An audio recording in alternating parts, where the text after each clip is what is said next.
Hello, Internet.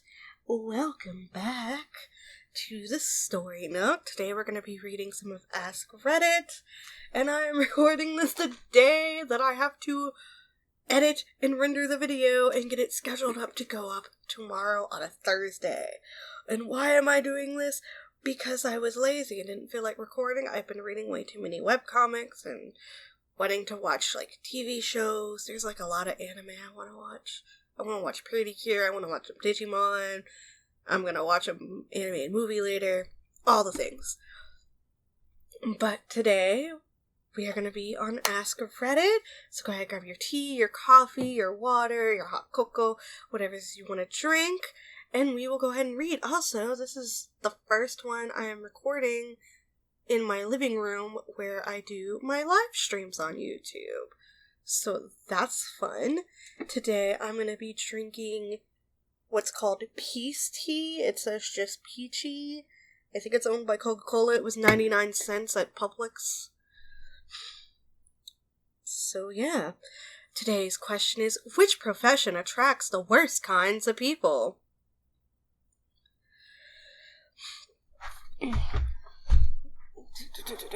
Readjusting because I can never get comfortable with the way I sit. I am a casino dealer. People losing money brings out the worst qualities in them, especially when I deal high-limit games. Plus, the pit boss / supervisors won't throw a person out who is literally spending $1,000. Doesn't matter what they do or say, the casino doesn't want to lose those kinds of patrons. They're catered to. They can be so awful to the dealers. The job has made me look at humanity in a completely different light. Lol.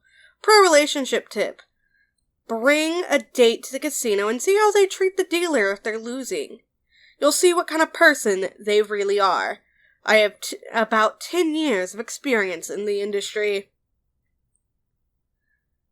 When I was out in Cali, I lived relatively close to Vegas and would go there pretty often to play blackjack. And to just be an overall degenerate. Dealers were my favorite part of the night. Even when I often went home broke, the dealers always got a decent cut of my would-be winnings. They often make losing more enjoyable, and I appreciated it when they were like, hey man, maybe get some fresh air and come back. I'll hold your seat. Though I remember more than one encounter between people who were in absolutely no condition to be gambling, pull themselves up to the table, lose their ass, and then berate the dealer and talk shit to the whole table. Sorry you lost because I didn't hit my 17 when the dealer is showing a 6. But that's the game. Let's just ignore how he didn't hit a 15 when the dealer was showing an 8. And how it fucked up the whole table. You get to meet the whole range of people on the $5 tables, $25 and up tables, though, man, those dudes get salty. Lawn Guy Land 94 says, stockbrokers. I have some friends who are stockbrokers. I love them, but man, they are some bullshit artists.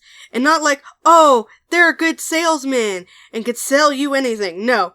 It's like they make shit up as they go along and try to sound confident in what they say. Oh, I know several people like that, fuck. I have met a couple of people who were successful lifelong stockbrokers. To be successful lifelong stockbrokers, you actually have to like what you do. They all had crazy eyes, each and every one of them. That'll be the cocaine! That's what they said, you have to like doing cocaine.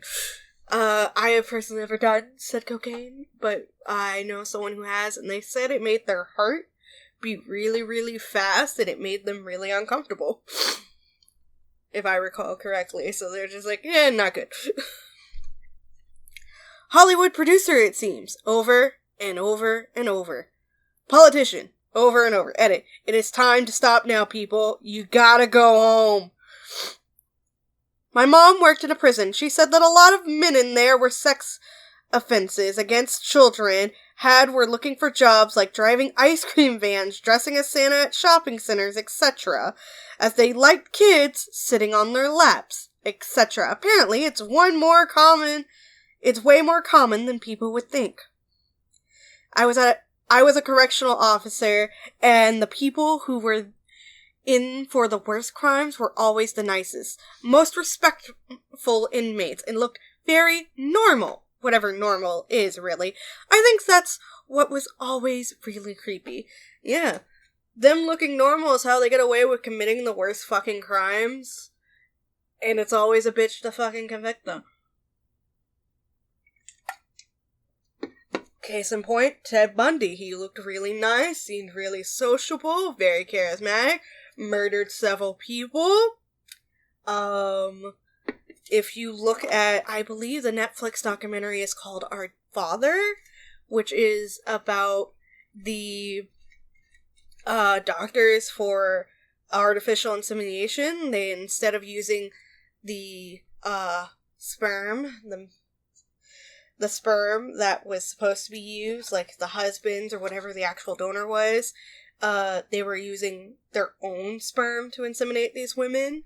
And because there is no law, they cannot be charged with a crime, even though it should totally be fucking illegal. Because that's just, like, shitty-ass bullshit, violating shit. And it's fucked up, and it's still happening. Like, she's a comedian I follow on TikTok. She talks a lot about this because she is a donor-conceived kid. And she's actually the one who told me about the documentary. Very interesting stuff. I highly recommend you watch the documentary. I can't remember her name right now. Moving onward. But yeah, criminals, like the high-profiling offending criminals who can do, like, all, like, the worst horrible stuff, they all look normal and act normal and all that, just to make you lower your guard. And then sometimes they have enough money to hide behind and pay off the good lawyers. AKA Mr. Epstein. And Mr., I think his name was Jared. I don't remember his last name. He had the pants at Subway. I befriended a guy in county jail, the only person willing and interested in playing Scrabble in a room full of 50-plus guys. He was kind, giving, incredibly smart and cultured, and I just assumed he was in there for something like a DUI or the like. On my way out, I was... No, why the fuck is my Epic launcher trying to do some fucked up shit? Where is my sentence? On my way out, I was in holding with another guy who was in the pod with us, and he informed me that David was about to stand trial for molesting his 3 daughters, aged 5, 9, and 12. He got 12 years. It's been about that long. Wonder if he made it out alive. I hope not. Well, I hope he made it out alive. But I hope he made it out with, a broken, busted up face and limbs. Just saying. 'Cause I'm a bitch. And it's easy to die. But it's hard to live. Especially when people make your life shit. So yeah. I'm an asshole. I'm a bitch. I'm very aware I'm a bitch. And I give no fucks. Sex offenders are notoriously well-behaved. My stepmother, a social worker, said when she was younger, she would be relieved to have sex offenders assigned to her because she knew she would have an easier time working with them.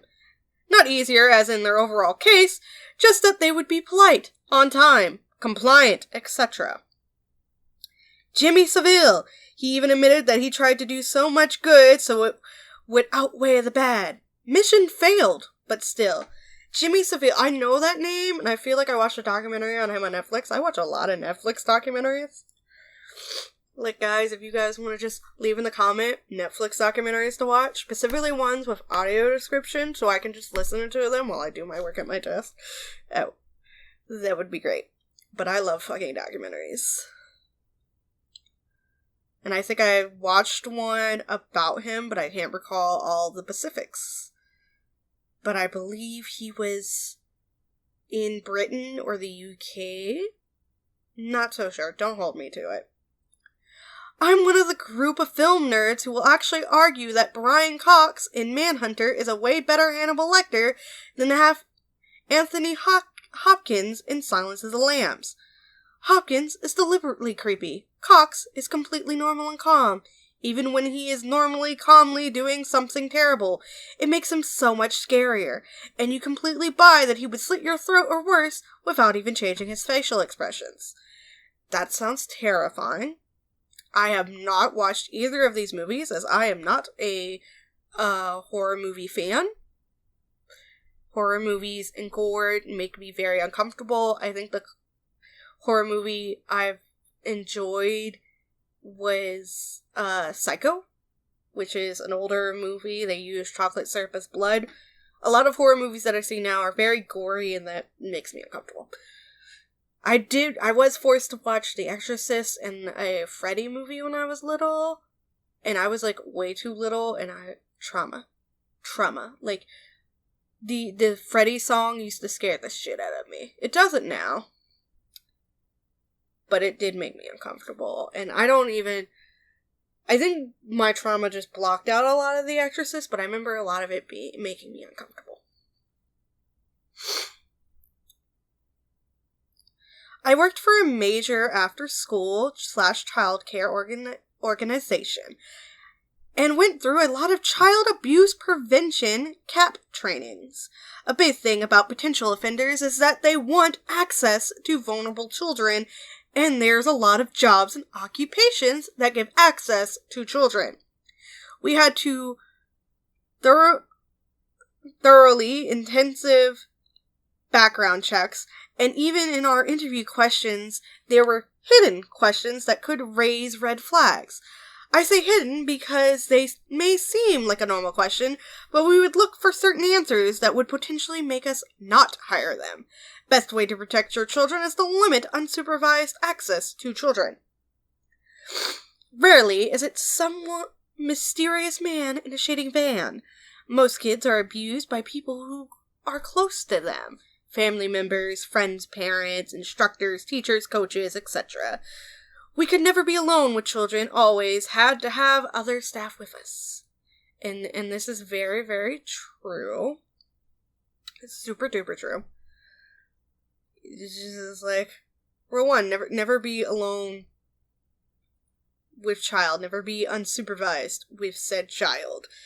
One of my teachers was like that. I am currently listening to a podcast called The Ugly Truth about the girl next door that's on Spotify, which is hosted by a beautiful lady. I can't really call her a young lady. She has 2 children, and no, I believe she has 3 children. I'm not sure. Doesn't matter. But she's a mother, she's a wife. She was sex trafficked by her father to other people and within their church community. So it's her talking about her experience with her therapist to help her and like explaining things. They're going through like a whole process. Like the church she used to be in, they came to her. Like, they went to them and said, hey, we need to make sure the church is safe, yada yada. Like, it's a lot. And it is emotional. I binged the whole thing on, like, 1.5 speed. And it is hard not to cry. Because it is very hard. And it's cruel. And unfortunately, for a lot of people, the ones who have access to you are the people who can hurt you the most, especially for young children who might not understand everything completely. But yeah, and throw this away soon, 999 adds, rarely is it some mysterious man in a shady van. Most kids are abused by people close to them, family members, parents, instructors, teachers, coaches. This is very true. Very, very true. The executives that run MLMs, and for people who don't know what an MLM, it's a marketing level scheme, multi-level marketing. I think that's what it's called. My brain is not sure. I once got tricked. I believe it was my high school or my college.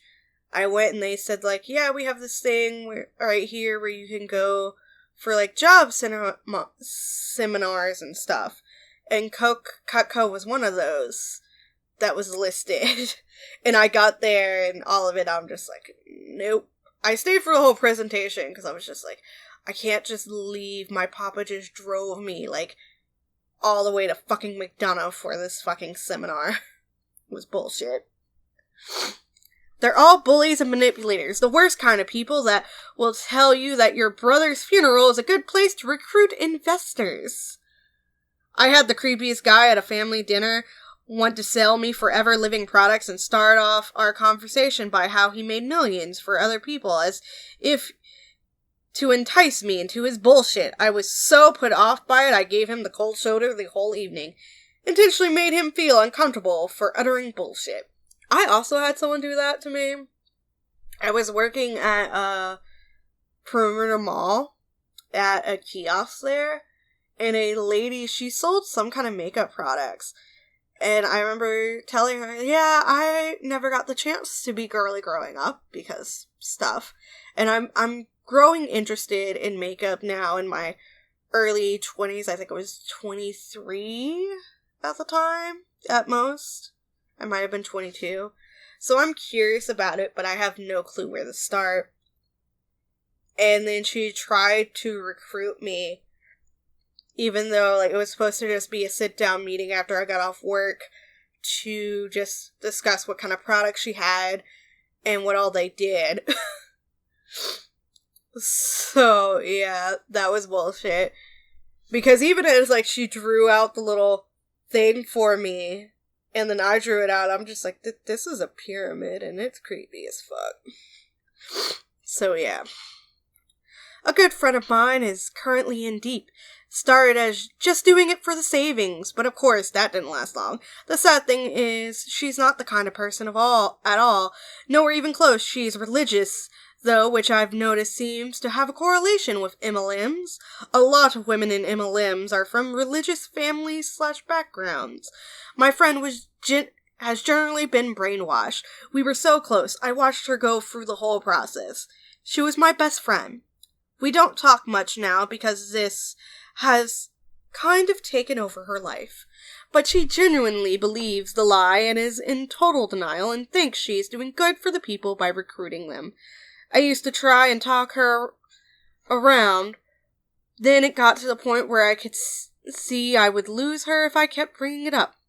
I just kept hoping she'll walk away. They are dangerous and damaging. It makes me so sad and angry that I've lost my friend and that she's losing herself to that bullshit. Sorry for the rant. Frankly, very fair rant. Very, very fair rant. People are assholes. MLMs being one of them. I met someone at a religious school. My friend and his dad got into that type of BS. He was trying to make me invest $10,000 of my currency to sell some miraculous product that could help my grandpa, rest in peace, with lung cancer. Yeah, right. He has changed from MLM to MLM. At the time, he was trying to convince me to sell my cell phone or Xbox to invest, lol. I don't hang with him, but he's close to my group. That poor guy's just on the fringe trying to get other people in. And those people on the fringe that are still in contact with him are just like, hey, you want to leave the creepy culty MLM? And he's like, no, dude. I'm a consultant who had those executives as a client, and I promise this is correct. When our HR expert told them that they needed a policy on diversity, equality, equity, and inclusion, the CEO responded that they didn't need anyone in DC telling them how to run their company.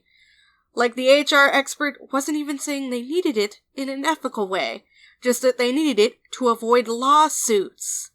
The CEO still refused. So legally exposing yourself to own the libs seems like a pretty awful type of person. In his defense, this is one thing minorities would be better off excluded from. Okay, so not really a profession, but there is a certain subset of musicians who are also wannabe influencers. Particular people who are very on Twitter, so backstabby and clout hungry. I find it worse the opposite way, the influencers who try to be musicians. Influencers who, blank, do prank videos, try to be musicians, virtue signal, and crypto. The crypto shit. Everything in the blank is bad. Influencers suck as a category. By definitions, they aren't even creating useful or interesting content. That would be content creators. Edit. I have adjusted the spelling of yuck to be an equally representative of all viewpoints. Now, if you say it 3 times fast, 1, you'll clear your throat, and 2, an NFT influencer will appear. Yeah. I have, like, one person at my job because I'll work on my chow for stream avatars. They keep coming up and they're just like, oh, you should sell that as NFTs. You should totally get into NFTs. And I keep telling them, no, NFTs aren't safe.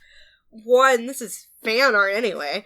There's not really a lot of avenues for me to legally sell my fan art and make a profit. I do have a Redbubble if you guys want to check out what is on there. Some of it's been taken down because fan art copyright. But I also have all of my mermaid designs from Mermaid, which I might not be doing this year. I just feel really tapped out and lazy this year. Sorry, I have been making some things for Sunny June very slowly. I've just been tired. I haven't felt like doing shit. But yeah, every time, like, the guy annoys me. Also, he doesn't do his fucking work. He's handed me projects that he's half finished to fucking check. And I'm just like, marking all of these errors. You didn't finish actually doing what you were supposed to do, so I'm just going to fail it and send it fucking back. Because fuck you. I'm also a bitch. Did I mention I'm a bitch?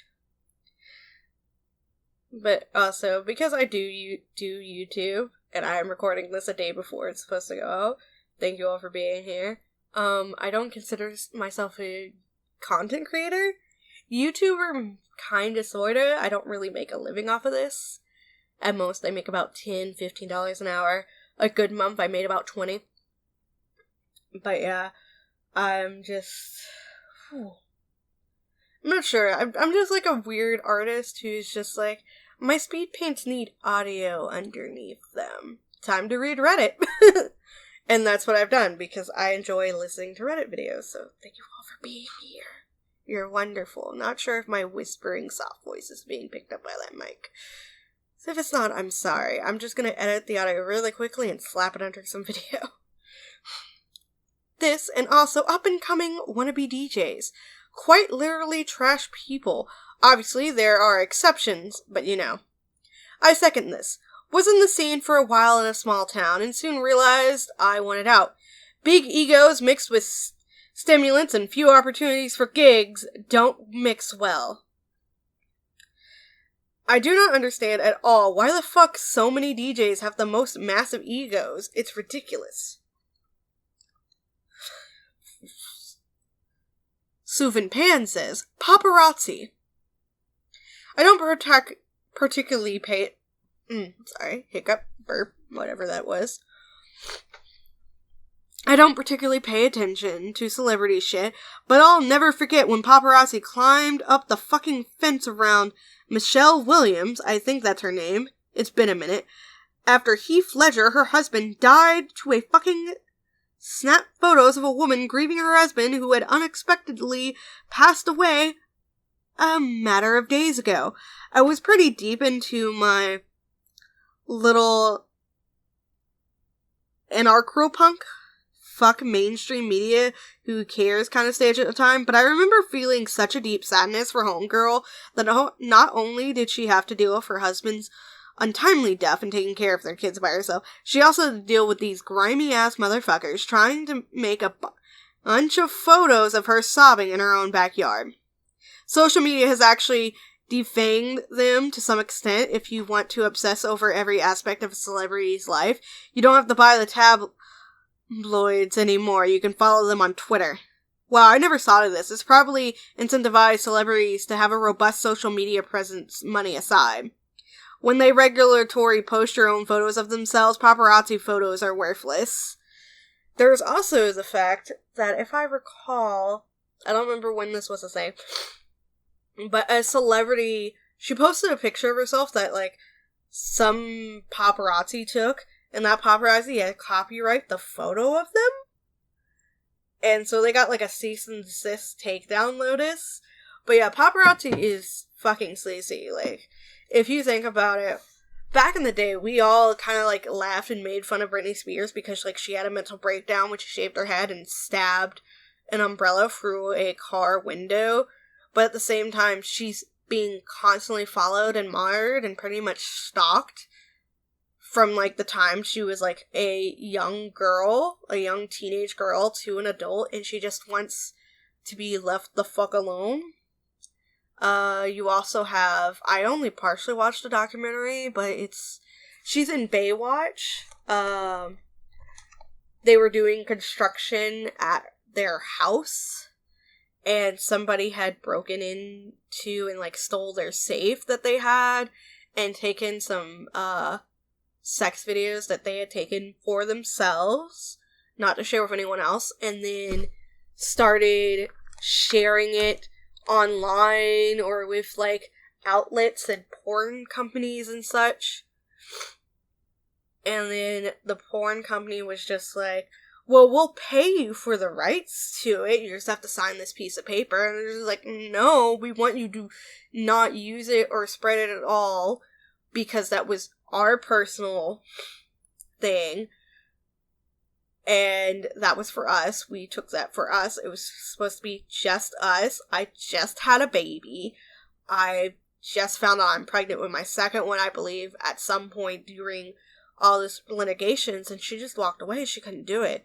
But she never signed the rights away for it. She never made a penny off of that, and people still make fun of her for it, which I think is super cruel and sleazy, and whoever actually handed it over should be sued. I'm pretty sure it's been too long, because that was, like, back in, like, the 80s, 90s, and we just did not give a fuck about anyone's fucking personal space back then. But yeah. This person adds, yeah, absolutely. Anything the tabloids say, they can just refute it immediately online the next day, and true fans will take the celebrity's word for it. We will probably never have such an unwarranted scandal as we had in the early 2000s, where celebrities wouldn't defend themselves against whatever narrative the media twisted in any way. Britney was crazy, and Lindsay was so out of control, and Ann Nicole Smith was so trashy and opportunistic. None of this was true, but it was so easy to paint them that way with just a few unflattering photos. Right? Like, it's so fucked up.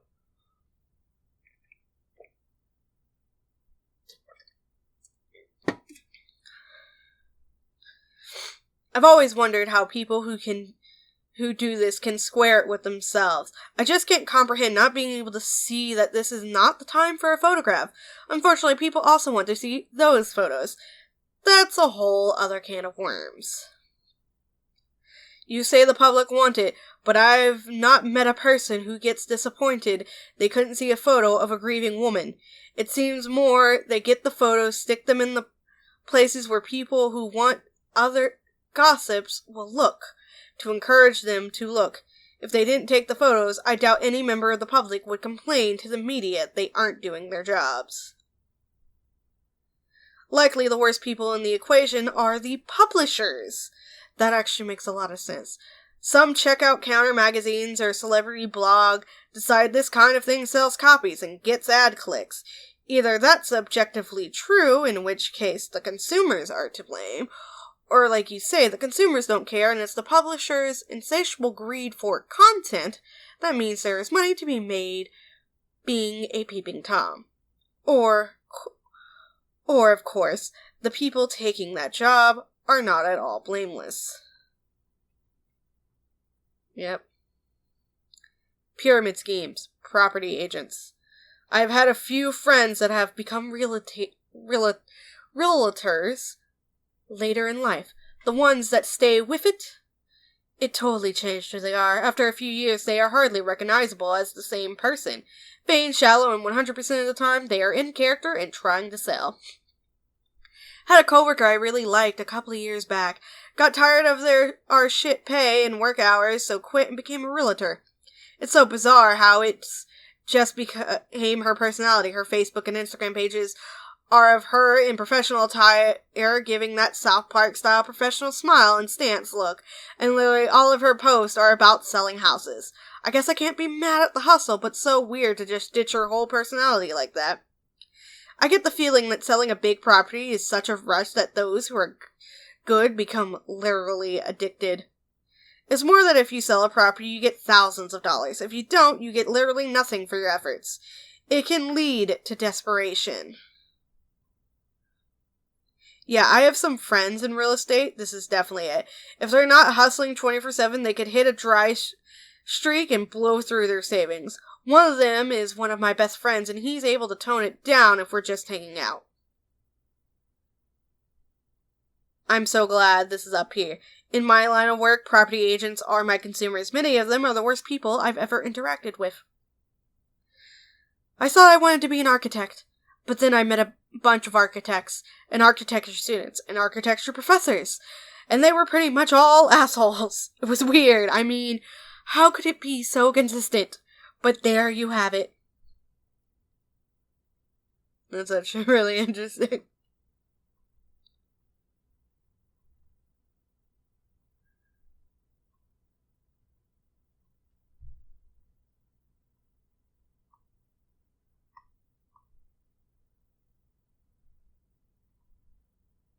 Sales. Ironically, I'm also getting into sales. Spent several years in sales.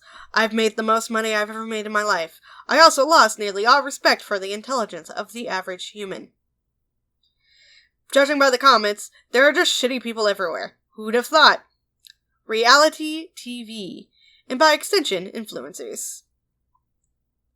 Law enforcement, double-edged sword, because it attracts the best and worst. Best in people who want to help, protect, and do good. The worst in people who want to exact authority over people, power-hungry assholes who are insecure and have short fuses and low tolerance for defiance. If you can't handle someone defying you without losing your shit, you shouldn't be a cop. Which is very, very true.